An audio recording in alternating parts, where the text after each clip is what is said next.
నమస్తే. జగన్మోహన్ రెడ్డి వైఎస్ రాజశేఖర్ రెడ్డి మరణాన్ని కూడా రాజకీయానికి యూజ్ చేసుకోవడానికి ఎంతో ప్రయత్నించిన రాజశేఖర్ రెడ్డి గారి యొక్క పార్థివ దేహానికన్నా ముందే సంతక సేకరణ చేసి సీఎం అవ్వాలనుకున్నటువంటి ఒక అధికార కాంక్ష ఏదైతే ఉందో అది ఎక్కడ కూడా తగ్గలేదు. అదేవిధంగా 2019 వాళ్ళ చిన్నాయన మర్డర్ కేసుతో స్టార్ట్ అయినటువంటి ఒక హత్య రాజకీయాల పర్వం అనేది ఇప్పటికీ తగ్గలేదు. అయితే ఈ 5 ఏళ్ల రాజకీయంలో ఈ హత్య రాజకీయాలలో ఎవరెవరు బలయ్యారు, ఎలా బలయ్యారు, ఏంటి అది మనకి ఈరోజు 3వ ఎపిసోడ్ అయినటువంటి ఒక చీకట్లో ప్రజాగలం.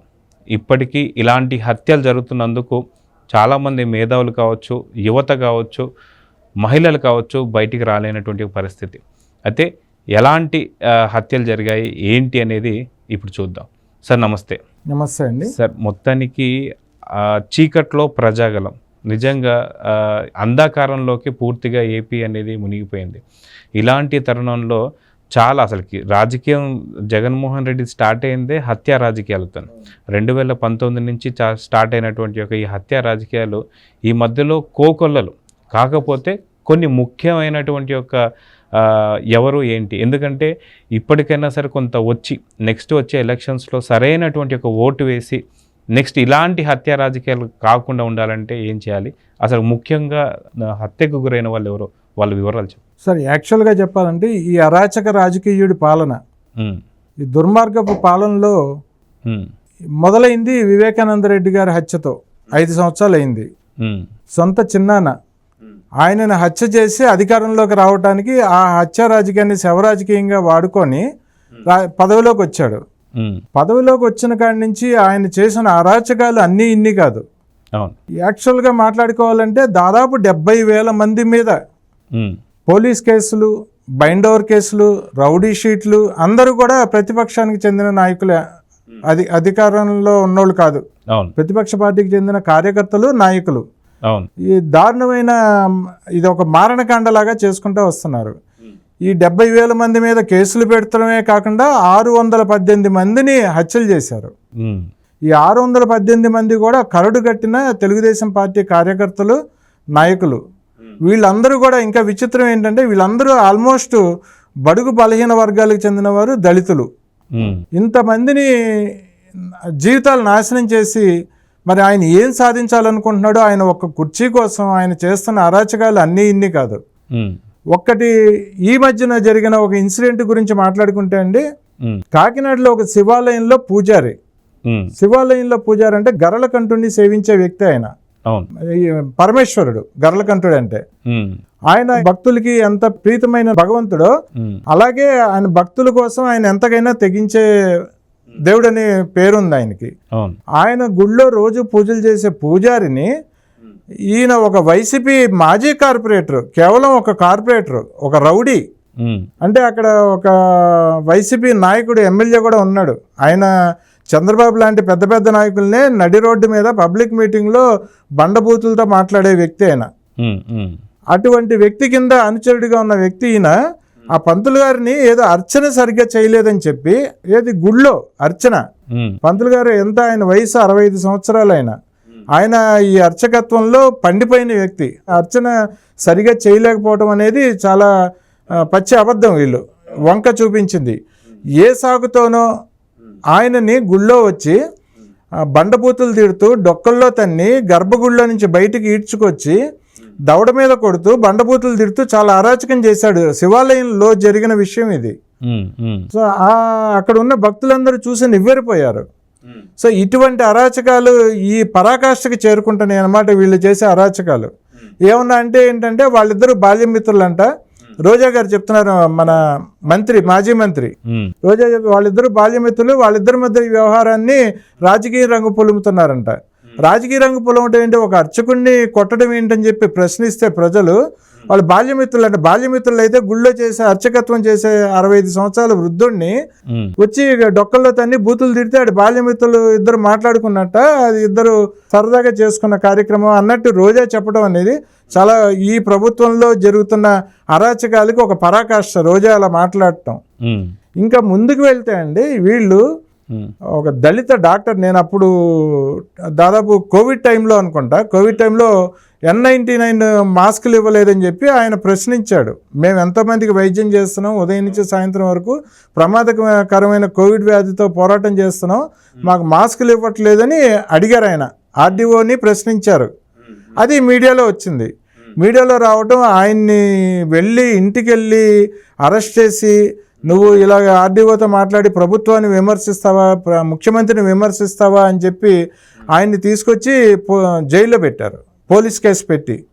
కోవిడ్ టైంలో కోవిడ్కి సేవలు చేస్తున్న డాక్టర్, ఒక దళితుడు ఆయన, పైగా డాక్టర్ సుధాకర్, ఆయన్ని తీసుకెళ్ళి పోలీస్ కేసులు పెట్టడం వల్ల ఆయన మానసికంగా చాలా వ్యధకి గురయ్యారు. మానసిక వేదన ఆయన రోజు చెప్పుకుంటూ ఉండేవాళ్ళు. ఎక్కడ ప్రెస్ వాళ్ళు ఆయన కనిపిస్తే వాళ్ళకి చెప్పుకోగలుగుతూ ఉండేవాళ్ళు.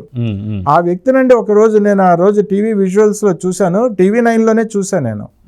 ఆయన్ని నడి రోడ్డు మీద మిట్ట మధ్యాహ్నం మండు టెండల్లో చొక్కా తీసేసి పెడరెక్కలు విరిచికట్టి కింద పడేసి లాఠీలు పెట్టి వెనకాల వీపు మీద కొడుతున్నారండి పోలీసులు.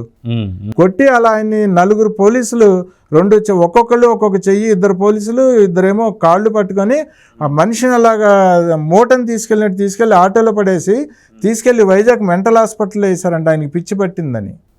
ఆయన్ని చక్కగా ప్రజలకు వైద్యం చేస్తున్న వ్యక్తిని అమానుషంగా చేయటమే కాకుండా, ఆయన మీద దాడులు చేయటమే కాకుండా పోలీసుల చేత ఆయన పిచ్చి పట్టిందని చెప్పి హాస్పిటల్లో పెట్టి ఆయనకి వైద్యం చేయిస్తున్నామని చెప్పి ఆయనను హాస్పిటల్లో పెట్టి నానా హింసలు పెట్టారు. ఇవన్నీ ఇది తెలుగుదేశం వాళ్ళు చెప్పడం వల్లనే నేను ఇవన్నీ చేశాను, చింతకాయలు అయ్యన పాత్రుడు విజయ్ వాళ్ళ ప్రోద్బలంతోనే ఇవన్నీ చేశానని చెప్పి రాసి సంతకం పెట్టమని చెప్పి పేపర్ ఆయన ముందు పెట్టడం, ఆయనేమో దాన్ని తిరస్కరించడం, నేను మాస్కులు అడిగితే మీరు ఇవన్నీ చేస్తున్నారు నా మీద అని చెప్పి చేయటం. ఆయన అలా మనోవ్యాధికి గురిచేసి 3 నెలలు ఆయన పడని నరకం లేదండి. 3 నెలల తర్వాత ఆయన ఒకరోజు హార్ట్ అటాక్తో చనిపోయాడు. సో అక్కడి నుంచి మొదలు పెడితే అండి మాచర్ల మరి అరాచకం, వీళ్ళు వైసీపీ రాజకీయం, రౌడీజం, గూండాయిజం పెచ్చుమీరిపోయిన జిల్లాల్లో మాచర్ల ఒకటి. మాచర్లలో చంద్రయ్య తెలుగుదేశానికి కరుడుగట్టిన అభిమాన కుటుంబం వాళ్ళు. ఆ చంద్రయ్యని నడి రోడ్డు మీద పట్టపగలే ఆ ఎంపీపీ జెడ్పీపీ ఇద్దరు వైసీపీకి చెందిన నాయకులు వాళ్ళ అనుయాయులు కలిసి ఆయన కొట్టుకుంటా కింద పడేసి గుండెల మీద కాళ్ళు పెట్టి తొక్కుతూ పీక మీద కత్తి పెట్టి జై వైసీపీ జై జగన్ అంటే నిన్ను వదిలేస్తామని చెప్పి ఆయన మీద రౌడిజం చేశారు ఆ రోజు. ఆ టైంలో ఆయన, నేను నా ప్రాణం పోయినా కానీ నేను జై జగన్ అనే మాటను, మేము తెలుగుదేశం అభిమాని, జై తెలుగుదేశం జై చంద్రబాబు అని అన్న ఒక్క మరుక్షణం ఆ కత్తి పెట్టి పీక మీద కోసేయడం జరిగిందండి. వీళ్ళు ఒక బలహీన వర్గాలకు చెందిన వ్యక్తి చంద్రయ్య. అతనే కాకుండా డ్రైవర్ సుబ్రహ్మణ్యం, మీకు తెలుసు ఎమ్మెల్సీ అనంతబాబు, వైసీపీలో ఎమ్మెల్సీ పదవిలో ఉన్నాడు అతను. గంజాయి, ఉత్తరాంధ్రలో గంజాయిని విచ్చలవిడిగా అక్కడ పంటలు పండించి దాన్ని దేశం మొత్తం వ్యాపారం చేస్తున్న వ్యక్తి. ఆయన చేస్తున్న అరాచకాలు, గంజాయి అరాచకాలు, ఈ ఎర్రచందనం చెందిన దోపిడీ, దాన్ని ఎక్స్పోర్ట్ చేయటం, ఇవన్నీ చైనాకి ఎక్స్పోర్ట్ చేసేవాడు ఆయన ఎర్రచందనం దొంగల్ని. ఇవన్నీ తెలుసుకొని ఒకరోజు ఇంత దారుణమైన వ్యక్తి దగ్గర నేను ఉద్యోగం చేస్తుందని చెప్పి ఒకరోజు డ్యూటీ అయిపోగానే ఇంటికి వెళ్ళిపోయి సెల్లు స్విచ్ ఆఫ్ చేసేసి, దానికి ముందు ఆయన చెప్పాడు, మీరు చేసే అరాచకాలు నాకు నచ్చలేదు, ఈ అరాచకాల్లో నేను పాలు పంచుకోవడం నాకు ఇష్టం లేదని చెప్పి నేను వెళ్ళిపోతున్నాను, ఇంకా డ్యూటీ చేయనని చెప్పి వెళ్ళిపోయాడు. వెళ్ళిపోతే స్విచ్ ఆఫ్ చేశాడు ఆయన. వెళ్ళిపోయి ఇంకా ఈయన దగ్గర జాబ్ చేసే ఉద్దేశం కూడా లేదు ఆయనకి. లేకపోతే ఆయన మీద ఇంటికి వెళ్ళి అతన్ని సార్ ఏదో మాట్లాడాలంట, నేను రమ్మంటున్నారు అనంతబాబు గారు అని చెప్పి ఈయన మనుషులు అనుయాయులు వెళ్ళి తీసుకొచ్చి ఆయన తీసుకెళ్లి పెడరెక్కలు విరిచికట్టి రాడ్లతో కొట్టి ఒళ్ళంతా గాయాలు చేసి ఆయన్ని చచ్చిపోయేదాకా హింసించి ప్రాణం పోయినాక కొన ఊపిరితో ఉన్న మనిషిని జీపులో వేసుకొని తీసుకొచ్చి వాళ్ళ ఇంటి ముందు పడేసి వెళ్ళిపోయారు. ఆ ఇంటి ముందు ఆయన పడేసే టైంకి ఆయన చనిపోయి ఉన్నాడు. ఆ జీపులో తెచ్చేటప్పుడే చనిపోయాడు. ఒక దళితుడు. ఎంత అరాచకం అంటే ఈయన చేసిన చీకటి సామ్రాజ్యాన్ని బయట పెడతాడనే భయంతో అతన్ని చంపేయటం జరిగింది. ఇది కాకుండా చిత్తూరులో డాక్టర్ అనిత గారు ఆవిడ్ని ఆ పైనున్న ఒక వర్గానికి చెందిన సామాజిక వర్గానికి చెందిన వాళ్ళు, జగన్మోహన్ రెడ్డి సామాజిక వర్గానికి చెందిన అధికారులు వేధిస్తున్నారని చెప్పి ఆవిడ కంప్లైంట్ చేయడం జరిగింది పై అధికారులకి. అది వీళ్ళందరూ ఒక సామాజిక వర్గానికి చెందిన వాళ్ళందరూ మూకుమ్మడిగా ఆవిడ మీద కక్ష కట్టి ఆవిడని నానా హింసలు పెట్టి ఆవిడ మీదకి ఒకరోజు అర్ధరాత్రి, ఆవిడ ఒంటరి మహిళ, వివాహం కూడా చేసుకోలేదు, దళితులకి సేవ చేస్తుంది ఆవిడ. చాలా నాకు తెలుసు పర్సనల్గా డాక్టర్. ఆవిడ చాలా అంటే సేవా దృక్పథం ఉన్న మహిళ. ఆవిడని ఇంటి మీదకి రౌడీల్ని పంపించి నువ్వు మా వర్గానికి చెందిన వాళ్ళ మీద కంప్లైంట్ చేస్తావా, మా పార్టీకి వ్యతిరేకంగా మాట్లాడతావా అని చెప్పి ఇంటి మీద కర్రలతోటి, రాళ్లతోటి, అద్దాలు పగలగొట్టి, కుర్చీలు పగలగొట్టి, తలుపులు పగలగొట్టడానికి ప్రయత్నించి భయభ్రాంతుల్ని చేసి ఆవిడని చంపేయడానికి ప్లాన్ చేశారు. ఆవిడ అదృష్టం ఏంటంటే ఆ రోజు తలుపులు ఓపెన్ కాకపోవటం, ఆ తర్వాత ఆవిడ అండర్ గ్రౌండ్లోకి వెళ్ళిపోయి ఒక రక్షణ కవచం అంటే వేరే ప్రాంతంలో ఉండి ఆవిడ చాలా కాలం పోరాటం చేశారు. సో ఒక దళిత మహిళ డాక్టర్ ఆవిడ.